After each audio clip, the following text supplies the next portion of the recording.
Today's Racing Rewind is brought to you by Oakland Park Stud, the home of ingratiating, sessions and shooting to win. Go to oaklandparkstud.com.au for further details. Yes, welcome along to Racing Rewind. HG Bolton Stakes Day down there at Bunbury. Richie Bell and Lochie Taylor are in the studios. Hi, Rich. Yeah, good morning to you, Marty. Good morning, Lochie. Good morning, Rich, Marty and listeners. So it looked quite a sort of heavyish type of track. Looked a little more than a soft six when they first started. Yeah, exactly right. In the end, the track did get downgraded to a soft 7, and you could see that they were racing on a tired track. They were really getting into it, and I must admit, I actually thought that someone might pull the trigger and go straight towards that outside fence from race 1. In the end, it took about race 3 or 4 for that to then transpire, but all in all, still a good day's racing, and clearly the highlight of the day, Willie Pike. He just dominated proceedings yesterday. 4 winners. That Metro Jockeys Premiership is all but over now because he has just been riding in such fantastic form, especially at Bunbury on these rain-affected tracks where it is tricky and you need to get to the right part of the track. His class has really shone.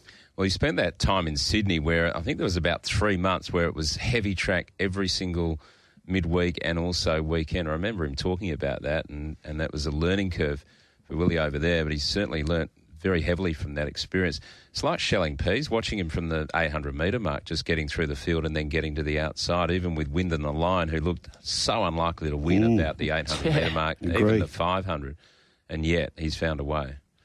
I think that was the evidence of what the track was like, because as you said, Marty, perhaps it was playing worse than the soft 6 in the end. By the time the Bolton came around, it was a soft 7, but those horses that can't handle that type of going, they were still on display yesterday. And Wind in the Line, I thought that just added perhaps a little bit more merit to his performance. Perhaps he is just a firm track horse, but he just somehow got the job done on a track that he didn't really ever look comfortable on. Yeah, it was race 3 where it really was accentuated.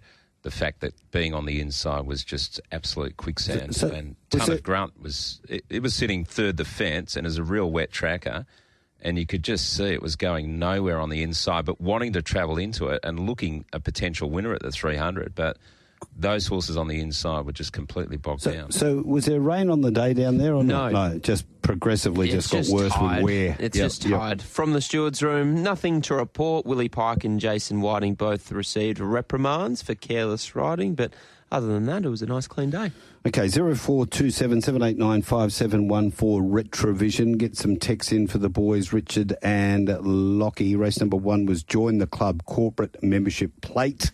This was over the 1,000 metres for the 2-year-olds. Ripper Rupert as they approach the 450, playing free the centre, Fiery Spark right off the track. Why She Stayed, Vino Miss well back in the field, and Cora KO last as Painted Red goes up, hits the lead going by the 275, a length and a half, slipped the jab. Our Girl Can Run, here comes Fiery Spark letting loose after them very quickly, charging down the outskirts. Painted Red's the leader, Fiery Spark taking ground off it. Painted Red, Fiery Spark, they'll go to it. Painted Red kicked on the rail, Fiery Spark dived, made it very close, and Earl Curl Can Run has finished third between them. It's a tight go, a photo result. Behind them, Why She Stayed, Vino Miss was making ground up behind them as well, but it was Painted Red, Rich, for Hayden Ballantyne and Tash Faithful, who's having a terrific run of it at the moment, and she was able to score here in the opener for Hayden Ballantyne. Yeah, mate, Twisted Steel looked pretty good after being thrashed by that horse. Twisted Steel gave it a cold at the top of the straight and beat it by 4.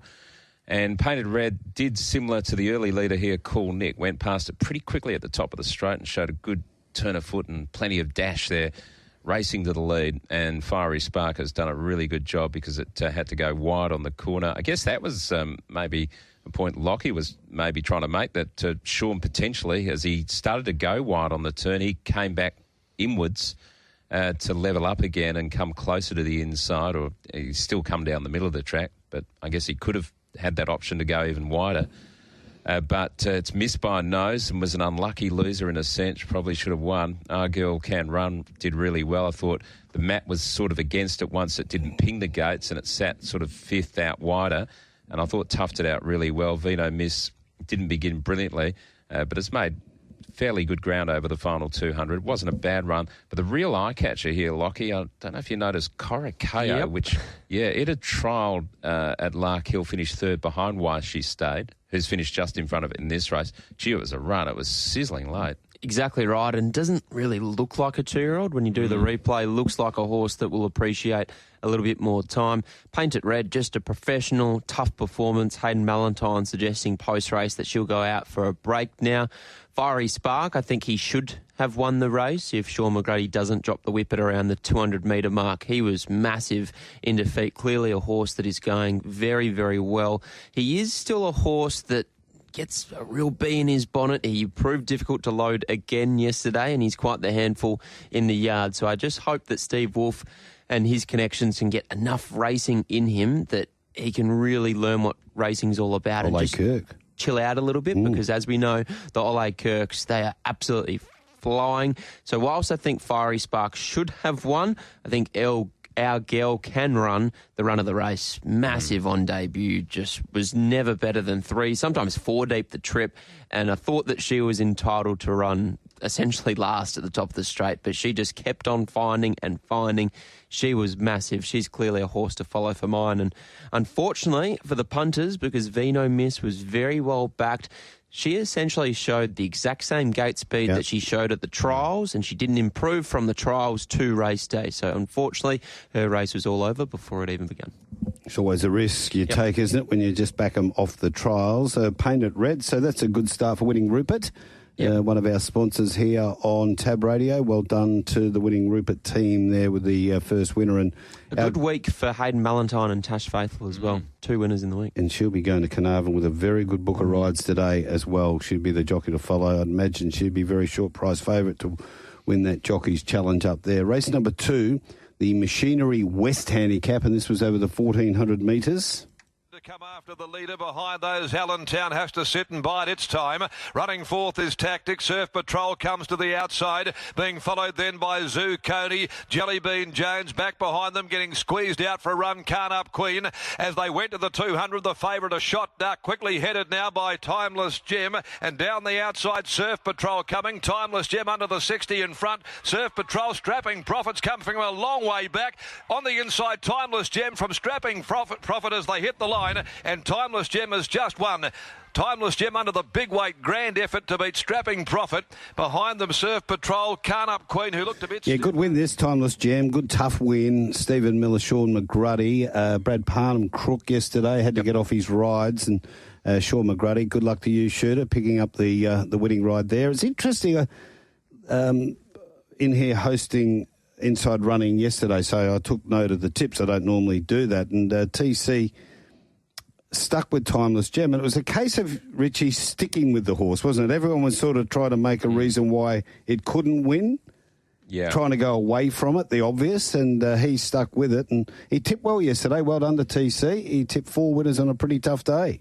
He's a nice horse, that being Timeless Gem, not Taylor Cortland, but I think he's just returned in really good order. He might be a horse that is appreciating getting his toe into the ground, as is the case of plenty of these that we'll review at Bunbury yesterday afternoon. But he puts himself on speed, he has a great racing pattern, and he seems to show a nice little turn of foot off the back of that, Rich. And when you have those qualities, you're always going to win more races than you lose. And SJ Miller, he suggested that he could have a really nice race in him down the track. Yeah, I guess maybe people were turned off him because he led first up and he was plunged as well, so he was set for a victory first up, and thinking that Naughty Torty was going to lead and he might have to do some work from his gate. But he has been a horse in the past. He's not a one-trick pony.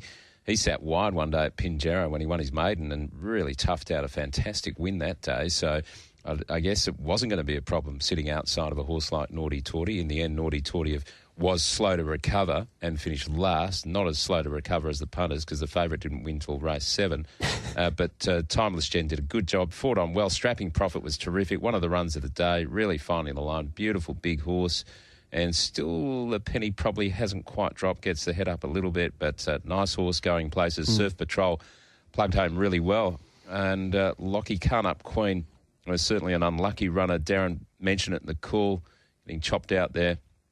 and went for that run, I think, between Surf Patrol and Jellybean Jones, and had to come around and got to the line pretty well. Absolutely. With even luck, I think Carnup Queen was deserving of running third, so that was a really nice performance at a big price. But this was the performance, that of Carnup Queen, that suggested to me that outside fence was going to then be the place to be.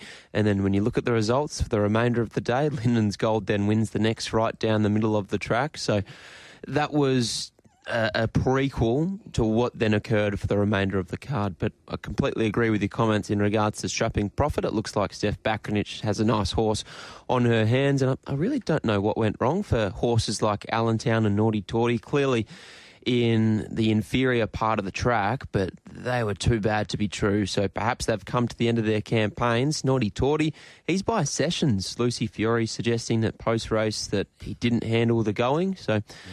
You know, there are rare cases that sometimes the breeding isn't everything. Be careful. I had a long conversation with Neville Duncan last week, and you know how much of a brilliant genius mind he is and a breeder he is, and he's not connected at all with this way of thinking. Isn't he? No. Right. Not at the slightest. Right. Won't have it. I'd have to disagree with him. Yep. On that line of thought, Allentown's by Charm of Spirit. It was back near the inside. Yeah, well, it has won on a heavy 9 before, so I really do think he may have just come to the end of his campaign. Yep. Okay, now I've got to get this a couple of texts out. These are carryovers, Rich. I hope I don't offend you with these. They are football related, but we'll get through it as quick as I can. You've been saying for 3.5 years the Eagles need more players on, and now we hear Simo 3 days ago say that it got it wrong keeping that list of players. Last night shows they play how they train. How bad are their skills? Can't hit an open teammate, can't make an uncontested ball, can't pick up the ground ball, can't chase an opponent, can't run a game out, can't man up, can't make decisions. Apart from Jimby, Baker, Reid and Graham, when he's playing, the rest aren't up to AFL standards. Can't blame McQualter. He inherited the rest, all that's happening now. Never hear a word from Pike or Woosher. Take care. Have a great day. That is from Lisa of Ellenbrook. Talking about your team, Lochie. Now, apparently you went last night. Is that right? I set all types of land records to go from Bunbury to Optus Stadium. Was flying. And You to see that... Of course. No, just... You know, what do you get? You go about 5 over legally. Yeah, okay. Without getting caught. Yep. And, yeah, to see that dished up, gee, I was flat going home last night. Did you stay to the end? Yeah, just because I had a beer to finish. That was the only reason I stayed, honestly. Okay, tough going. Yeah. Now, race 3, the Nixon Electrical Handicap. This was over the 1,400 metres, and a stable that's in a nice little patch of form at the moment. The back is West Aussie. Planet Cash is stoking up in behind those from Bondi Bubbles. Then well back and wide out Lyndon's Goal coming via the Cape on patrol. Catch these hands. Platinum Shot. Bird's the word. Rock in Wonder straightened for home and made a beeline for the middle of the track. Ton of Grunt getting up on its inside. Agent J. Lyndon's Gold on patrol coming right down the extreme outside. Planet Cash getting hampered for a clear run. Got badly balked. Wide out Lyndon's Gold on patrol have got it. Lyndon's Gold's in front on patrol. They'll go to it. Won't be much in it. Might be Lyndon's Gold. Might be Lyndon's Gold narrowly from on patrol in a tight finish. They finished hard up against the outside, that pair. Right behind. Just on that, hang on, we're going to go to you, Lot, but I want to go to you, Richie. You know, with this outside rail racing we're witnessing through the winter months, yes. How does it change the perspective from the commentator's point of view? Well, they're a bit closer to you. Yeah. So that can help. Do they come sort of to you a bit sort of more head on? Yeah, that's right. So the closer they are to you, the more head on they are. You get less of a perspective as to what's happening. But it's pretty good. Bunbury's a great commentary box position, and it's a wonderful track to call from. Right. As is Pinjarra, really. Do you then lose gauge of the winning post at all? You know, riders often speak about the fact when they're so far out, they don't know where the finish line is. Is it the same as a caller? I'd like to think not. Yeah. Could have just given yourself and Darren an excuse for any future steppers. That's right. No, but we're right on the line, so there shouldn't be a problem there. Yeah, okay. So the Ikanushi stable in very good form at the moment. He's had a good week. Yes, exactly right. Village Girl winning on the fibre sand during the week as well, but Linden's Gold, back-to-back wins. Heavy 9 last start, soft 6 or 7 yesterday, and just received a very similar run. Linden's Gold was midfield, 3 deep with cover, had On Patrol and Chris Parnham on his back. And you could see at around the 500-metre mark, Chris Parnham was keen to put On Patrol into the race, but Linden's Gold just travelled that little bit better at that vital stage. And when you consider there's a nose in the finish, I just felt like the sharpness of Linden's Gold between perhaps the 300 and 500-metre mark, that was the difference between winning and losing that race. And that sharpness seems to have come from taking the blinkers off this horse. They took the blinkers off at Northam when he was actually unplaced, but he sat outside the leader that day, so he wasn't suited. But since then, with the blinkers off, sitting back, and the horse has really relaxed, it's got home very hard indeed. And that's 3 wins this campaign, 1 against the fence there at Albany, where it sat reasonably close to the speed, and now 2 booming finishes to win. So the horse is going extremely well, Linden's Gold.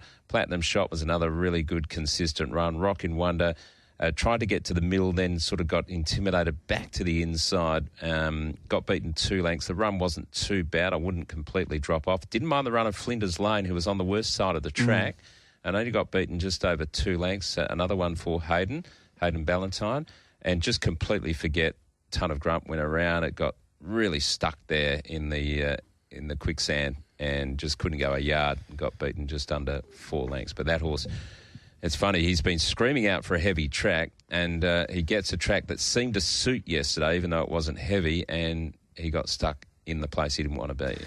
Planet Cash, in a similar sense, a horse that you need to be really forgiving of, just didn't get the luck when he needed to. Plenty of punters were keen on his chances yesterday, and subsequently he was around your second or third favourite. Rockin' Wonder as well, one of the best back runners yesterday at Bunbury. Started your $3.40 favourite. In running, you thought had every possible chance out in front, beaten 2 lengths, wrong part of the track, perhaps just be forgiving of his effort. And he may have also just been a fraction flat second up as well. Maybe out in trip to 16, 17, 1800 metres in starts to come when he can really dominate from out in front. I think that's when we'll see the best of Rockin' Wonder. Still going well. Yep, definitely. And Catch These Hands was another one. It was a pretty good run. It was second last on the corner, made good ground now with Mitchell Pateman, formerly, of course, with Steve Wolf, who had a good record with Catch These Hands, and I think he's pretty close to a win as well. Race number 4, the Swan Draft Handicap, and this was over the 2,231 metres. Work into it on the outside of Tony's Spirit there, followed by Admired.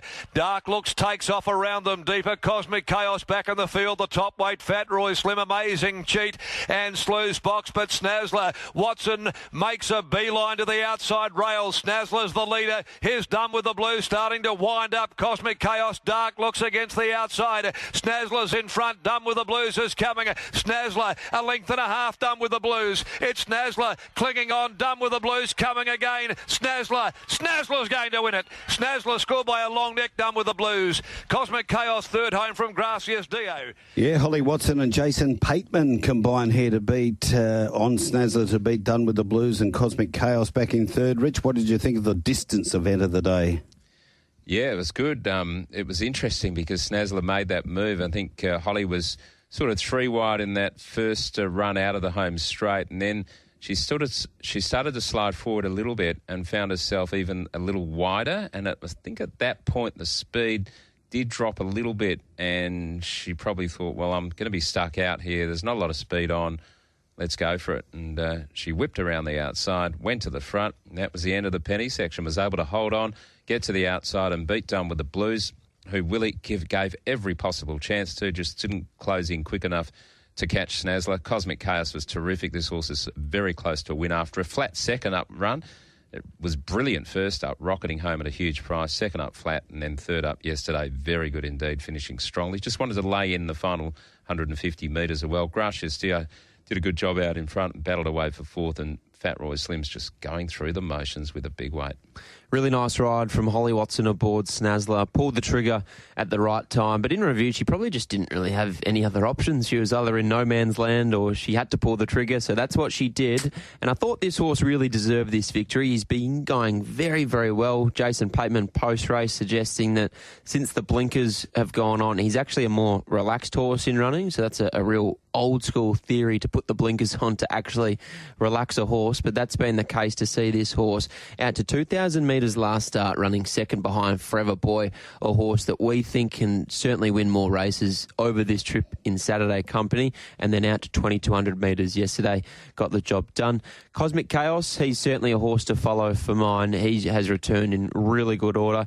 He's a 6-year-old, but he's only lightly raced. That was his 18th career start yesterday, and third up yesterday, now fourth up next start. I think he's going to be ready for Simon Barras. Yep. Yeah, agree with all those comments. Thanks for the conviction, Rich. No, Cosmic Chaos is one of the runs of the day. I agree. Yep. It was very, very good. Okay, 29 minutes away from 9 o'clock. We'll clear another text and take a break here on Racing Rewind. Neil has texted in. He watched the game last night from elevated seating, and he wasn't barragging for either side, but it was evident early the Tigers were more committed with their off-the-ball running, even before there was a difference in the scores. The Eagles seemed to be happy, meandering between contests and not setting up defensively.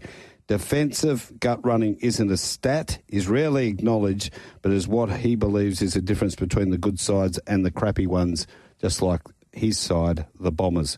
But, Loch, did you notice that from your elevated position? No, not elevated, but they were very slow, very flat. Flat. Yeah. You're listening to Racing Rewind for Oakland Park Stud, where champions are born.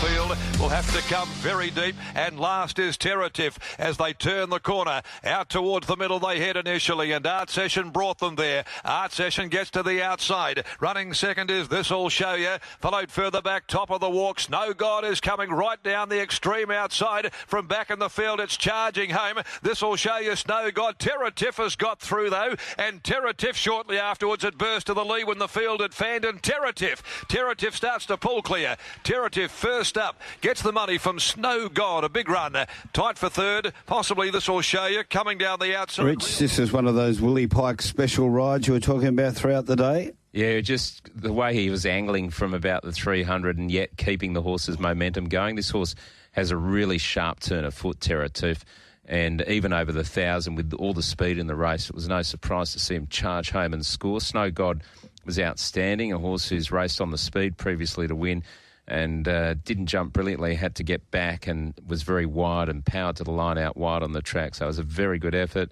Real Deluxe got held up a little bit, and once it did see daylight, it sort of fought the race out okay. Amaru Star was a bit unlucky, kept sort of moving up into brick walls and eventually got clear in that final 100 metres and was still finding the line. Art Session had the blinkers on and maybe fired up a little bit, had a big break at about the 600 metre mark.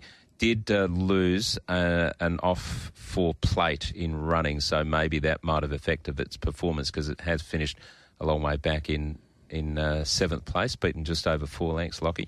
Really good win from Terratif, and I don't blame punters for somewhat trying to take this horse on because in previous preparations we've seen her as a horse that gets out in trip 12, 14, even at the back end of a mile, but I think she's been reprogrammed this time in as a sprinter, and that was on display in a recent trial. And I just think that punters wanted to see her do that race day in a fast run 1,000-metre event, and that's exactly what she did. As you said, Rich, masterful ride from Willie Pike, and she got the job done. So I'm looking forward to seeing her kept to these shorter trips, and she looks like she has more wins in stall. Snow God, fantastic return. In the end, he started second favourite. He was favourite all the way through, so that must have been a really savage drift late. Fantastic run. You could just see in the early stages, Joe Azzopardi, he had the intent to roll forward, but he just didn't have the speed to go with the likes of an Art Session, This Will Show Ya, and then Real Deluxe. So in the end, he dragged back, got on the back of Real Deluxe, presented him at the top of the straight, and he found the line very, very nicely. You just know that because of the spruik on this horse, he has the ability to go to the next level. And I like actually to see him to take a sit yesterday because he has been an out-and-out runner. He's been very fast in his short career to date. So to see him take a trail in the second half of the field and still find the line well, I thought that effort had plenty of credit. Diamond Dancer was good. Amaru Star was okay. The one horse I was perhaps a shade disappointed with was Art Session out in front with the blinkers on. I really thought that he had the ability to measure up in this type of grade, but yeah, it's always a little bit of a query when we are racing on tracks that was on display like yesterday's. Yeah, Terratuf's trial was absolutely sensational, wasn't it? Like, it was never out of second gear, and it wasn't going past mug horses. Like, there was a couple of nice horses that ran past very, very easily, including Harbin and Oracle Sun. Obviously, they wouldn't have been winning this race, but still, they're handy enough, and it just blew them away under no pressure. Yep. Okay, one from Brian O'Carron. Morning, boys. Marty, you mentioned Paul Harvey earlier. Has he officially retired or just on a mega extended hiatus? I promised to look into this. He never officially retires. No. So you think he's retired, but he always comes back. Have you got any information, Lochie, you can impart? No, not really. No. He's still injured, and you've seen the Pontiff return to the saddle more than I have. He's never returned in the middle of winter, has he? No, he's not going to be returning this time of the year. Exactly. No. Greg L., another huge run from On Patrol, been on at every run this prep and not jumping off. Another win not far away. Would have won yesterday if it had been anyone else but Pike on the winner. That's a fair comment. And, you know, On Patrol has gone from that horse who, was it three? It might be 3 from 26 or something like that, or without looking at its record. But, Rich, it is really racing more consistently this time in, isn't it? Yeah, it's putting its runs together now. That's for him to do that second up was terrific. And it's a horse that can, I think, get out to a mile and still run on strongly. One day it ran fourth, I think, to Miss Rockjoy at Ascot over a mile, and it was still finding the line. I think its sweet spot's probably 1,400 metres, but I'm sure they will, at some stage this campaign, see how it runs again over a 1,600. Yeah, 3 for 28 it is at the moment. We go now to race number 6, the Bunbury Volkswagen Handicap, and this was over the 1,000 metres. Them up to the home turn. She gets a little steadier. Desert Whisperer, 1.5 lengths to Sinful Living, coming off the bridle immediately. Back behind those next of all is Ain't No Other Man as they work towards the outside. And Maddie Girl's getting out there, followed further back by Miss Flirtatious. Desert Nymph, Desert Whisper though. 150 to go, 1.5 lengths in front with Maddie Girl coming down the outside. It's still Desert Whisper. Desert Whisper, Maddie Girl is going to drive. They're going to hit it, and she's going to, I think, win again, although it's close. It is close. Desert Whisper looked as though she might have done enough, but on the line, Maddie Girl dived and has made it very, very tight indeed. Yeah, she got there, Maddie Girl, got Desert Whisper right on the line, locked Street Band back in third, but they're a couple of lengths behind the first two. Another masterful ride from Willie Pike to get the job done aboard. Maddie Girl was in between runners, not quite on the inside portion of the track, but he just continued to angle his way out towards the best ground when he needed to. And the run of her first up, the evidence was there that she had returned in probably career best form. She was very unlucky on that occasion. She just needed a little bit of clear air down that 1,000-metre straight, which you don't often see, more often than not. But the way that she was able to travel into this race, get out into clear air, she's always shown a nice turn of foot, and that's what was on display yesterday. I must admit, I actually thought that Desert Whisper might have just held on live, but it was a Pike day. And when Pike is in these types of moods and he really gets momentum throughout a meeting, he very rarely gets beat in a photo finish, and Maddie Girl was just able to reel in Desert Whisper over that final 50 metres. Yeah, she's got a booming finish on her. I just had one little question mark over the form out of the previous race, that Maynac Scenic George Real Deluxe race, but in saying that, some of her past form against very good quality juveniles when she's given the massive start and charged home gave you the feeling that she had to be a chance in the race, and got to the outside and finished off really well. Desert Whisper showed its blinding speed again. It's just incredible how fast she is, because she's able to burn off very easily horses who are very quick, like Ain't No Other Man, Sinful Living, who didn't jump brilliantly but gathered speed and could only get within a length and a half of it after a few hundred metres, and then sat outside of Desert Nymph. I thought Sinful Living actually battled on pretty well, only got beaten a nose for third. Street Band was good because it wasn't on the best part of the track and continued to make ground up the straight to nose Sinful Living for that third placing. Desert Nymph was certainly good enough coming down the outside. Ain't No Other Man probably needed the run, was back against the fence as well. And Miss Flirtatious probably needed the run as well and was out wide and might not have appreciated the conditions. And Hanshi, well, I think we need a dry surface and 1,200 metres for Hanshi. I agree. Street Band, very, very good return. Thought he found the line nicely. And Desert Whisper, I thought the good thing about her performance yesterday was that I had coined her as a fresh filly, 3-4 weeks between runs on the fresh side to produce her best. Backing up off 7 days, she was very, very brave in defeat yesterday. So you can certainly put that theory to one side. She is just a very reliable filly, especially at this time of year. Yeah, Macca and Scotty were talking about that yesterday on Inside Running. One here from Fitzy. Can you run through the Derby results from yesterday? There were a couple of important results up there. Peter Bamford had a good cracking day up there. He combined with Christy Bennett to win the first two. Fast John and I'm a Wild Girl. Into race number 3, it was Grona for Michael Bell and Michael Hegney. He's a good rider up there, isn't he? Michael Hegney punches them out. Very experienced. Peter Bamford running second there again with Christy Bennett on Zorro's Aim. Race number 4 was Bamford and Bennett again with Berry Good. So what a day it is for the veteran trainer, or was yesterday. And then this was the important result. Yep. The Derby Sprint. Charlton Eddy, Sean and Jake Casey and Gian O'Donnell, 4 kilo claimer. First ever winner for young Gian. And speaking to her father, Sean O'Donnell, he was absolutely ecstatic, as was the Simon Miller crew. That race was actually about 3 minutes after Maddie Girl's result. Okay. So the Simon Miller team, they were up and about, and then 3 minutes later, their stable apprentice rides her first ever winner. Simon Miller actually up at Derby yesterday. Oh, was he? Yeah, he's been in Broome holidaying with the family, so he was there on course, so it was a great... that's a great yarn. Exactly right. And then half an hour later, Sean and Jake Casey take out the HG Bolton Sprint, so they did the double. And then the Derby Cup was won by Darren Pateman and Rosie Marnie with Lutz. So it was a terrific day there at Derby for a variety of reasons, Rich. Yeah. Oh, Charlton Eddy, hey? Yeah. Wow. He's won a Derby Sprint. And that's a good way to ride your first winner in a sort of a feature race on a country card. So well done to Jan and the Donger and to Simon Miller. Great to hear that he was there on course as well. Race number 7, well, it was the HG Bolton Sprint over the 1,200 metres.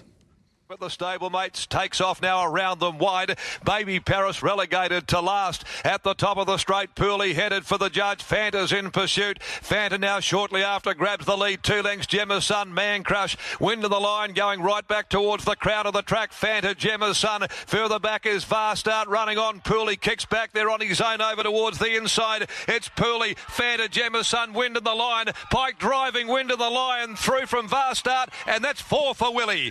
Wind of the Lion, the 3-year-old, won the Bolton narrowly from Fast Start. Pooley coming again. Well, again, you talk about Willie. He was just cribbing on the inside of him, wasn't he? Just to get as far out as he could into that patch he couldn't go too far because he was free back the fence. Yeah. It was just an amazing ride. Well, coming back from the mile as well with Wind on the Line, it showed really good speed on that occasion and had that break at the 200-metre mark before getting swallowed up. So still had sprint in his legs, but if I was a bookie at the 800 and even at the 600, I would have been reeling it out to almost double figures, except I would have held my hand on the knob and not done so because Willie Pike...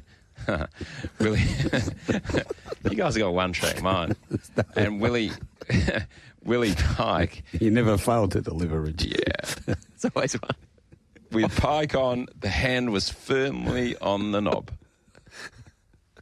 It's a great ride from Willie Pike, and I think what has been lost in Pike's dominance of yesterday's meeting was the training performance. Not easy.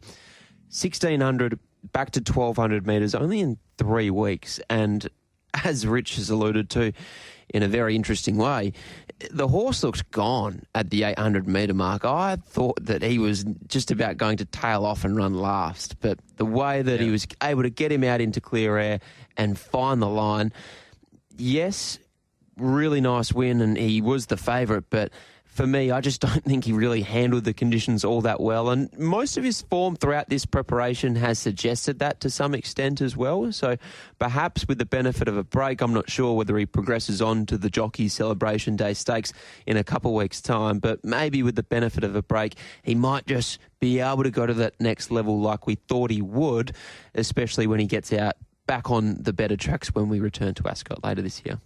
For sure. And Varstart's probably got another really good win in it. Yeah. Of course, it's won the Hannons. It had run second on a heavy track, a heavy 9, just got touched off by mood swings, and has had run really well on slow tracks before. So no surprise that it handled those conditions yesterday and really powered to the line. It's come back really well for Darren McAuliffe. Pooley's just terrific. Great run. Fought on so tenaciously. Wasn't on the best side there of the track and had the speed to hold out Fanta early. So that was quite impressive on both fronts. Gemma's Son was really good, fought on extremely well over the final stages to battle into 4th place, just missing a place. And Man Crush was disappointing, Lochie. Yeah, he was back in the field. He just has lost a little bit of early toe in the latter stages of his career. He seemed to find a good spot in running, didn't he? Yeah, he we did. did that in the trial as well, and his trial was sort of, the jury was a little out. And to me, Man Crush, in my head, he profiles like a horse that does his best racing in the first 4 when he's right there on speed. Yes, I know that he has come from back in the field and run placings in good black type events, but for the most part, I feel like he's just a really tough on-speed, honest type of horse. Reviewing this race, looking forward to that Jockey Celebration Day Stakes over 1,400 metres in a couple of weeks' time. I think I'm really keen to be with Vastart. That is an 84 plus, so he'll go up in weight, but he still gets in reasonably well. Back at Belmont Park, this horse, he just doesn't go at Ascot for whatever reason. He does this sort of cameo throughout the winter months each and every year. He has a few starts at Ascot. I think Darren McAuliffe is hoping that eventually he'll turn it around, but he just never has. But really nice performance first up there yesterday. He'd be a good horse for Melbourne, Vastart. Like he'd get these tracks that he can appreciate, just getting the sting out of the track. And I think he's got that touch of quality about him. He's got great lung capacity. He can sit out wide and keep forging on. So I think there's a good race in him. That Warrnambool race would be the Warrnambool Sprint. The Wongoom. That would be a good race. So when he won the Hannons, he looked like it was such a dominant win in the Hannons that day, wasn't it? And I went, wow, that horse, he's going to go right on with it now.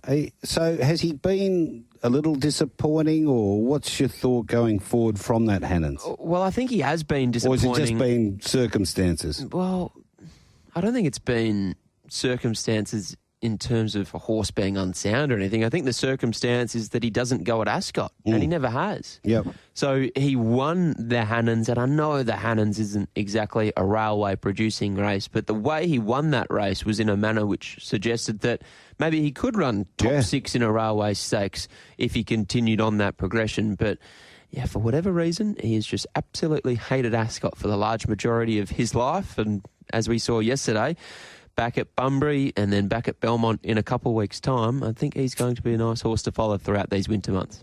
Now, we've got a very wet week forecast, and our next meeting will be at Pinjarra on Wednesday. Yeah. So... and from what I understand, all going well, provided that the course proper holds up well at trials tomorrow, we'll be back at Belmont Park next Saturday. Fingers crossed. Race number 8. Join the club, become a member handicap. This was over the 1,400 metres. Over on the inside next of all is Climb on Top as they set sail for home, and followed further back then at the head of the others by Just Adorable and Antique Star. At the 275, Chine La Diva. Little Silver coming, Don't Wait for Luck here against the outskirts. It's coming down the outside. Uncle Gerard back towards the middle with Climb on Top. Little Silver's the leader though with 100 to run from Uncle Gerard, trying valiantly, but Little Silver's in front, and Little Silver takes out the last for Faithful and wins from Uncle Gerard. Climb on Top, tight for second. Ended the meeting, Tash, I think, didn't she? Yes. From memory, and caught up with Steve Bargeeve yesterday from Hello World Morley, and he's a Big Steve Wolf man, of course, part owner of Mapaholic. He's had plenty of horses with Wolfie over the years. He was a good horse, Mapaholic. Talk about winning a Hannans. He blew them away for Nicolik. Little Silver, so I'm sure the way they were punting, they were backing a lot of winners. They would have had a good bet on Little Silver in the last. Great result.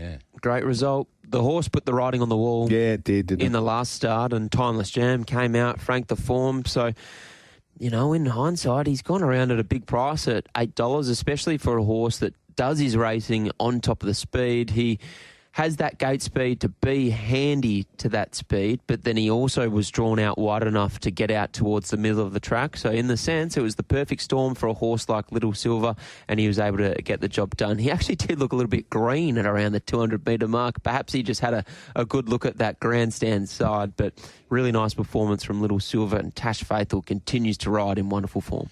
Yeah, he's got that beautiful coat on him, being by Exosphere as well, and this is a good win. And you're right about the price. It was probably over the odds. When you think about his dangers, there's sort of horses who don't win out of turn. Uncle Gerard, of course, is well documented, enigmatic, but running really well at the moment, steaming home into these placings. Climb on Top's a horse who can loom up and maybe just lacks that killer instinct. Don't Wait for Luck was only fair first up.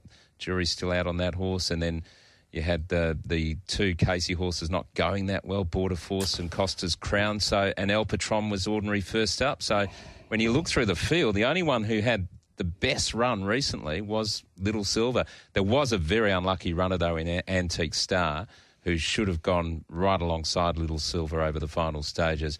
But Paddy had nowhere to go there from about the 250-metre mark. Absolutely. Then the last Cerise and White horse that we mentioned in a similar vein was Forever Boy. This was about 6, 7, 8 weeks ago, and he came out and has won twice since. So certainly a horse to keep an eye on. Housewife, I thought that was a really nice performance as well towards the middle portion of the track, the inferior side of the track, and was held up going to the line. I think she can certainly belong in this type of crowd. Housewife. I think Border Force will improve on a firm track. It's, I think, now 7, 8 starts it hasn't won on a soft, and it was in that wrong side. You could see Chris trying to get to the better part. Yeah, that's a fair call. I'll take that comment back. Costa's Crown's not going that well, although it was caught out 6 deep. But Border Force's previous run was good when it finished second on a better surface. That was only a soft 5 that day. Yeah. So you're right, Marty. On Racing Rewind, it is time for the boys to look back and determine who are the black bookers, the ones to be on next start, the horses to follow. So, Locke, sorry, I'll cut you off. So, Uncle Gerard, one of your horses to follow? Oh, get off it. Stop it, Marty. No, that was just a good run, good honest run. So, I don't know. He wasn't a nice price to place, though. He started 380 a win. Leave me out of that. All right, horses to follow. Our Girl Can Run, Cosmic Chaos, Snow God, the 3 for me. Corakeo was interesting in the first. I'd definitely be following him. And Flinders Lane, I thought, and Catch These Hands out of race number 3 can both run well at their next start. And Cosmic Chaos agree in race number 4 was a terrific run, and Snow God as well in race number 5. They're two obvious ones. And there was one more race number... Oh, Pooley, I think. In that 1,400-metre race you mentioned, Lochie, I think if he gets his own way out in front on a better surface, it'd be very hard to run down. Thank you, Richard. Good luck to the Carnarvon Race Club today too. Manila Sprint Day today. Make sure you bet up there. Follow Brady Pope and Tash Faithful again. They're set to dominate. Now, Leah to take us through the morning into the afternoon. Thanks to Sove. Have a great day.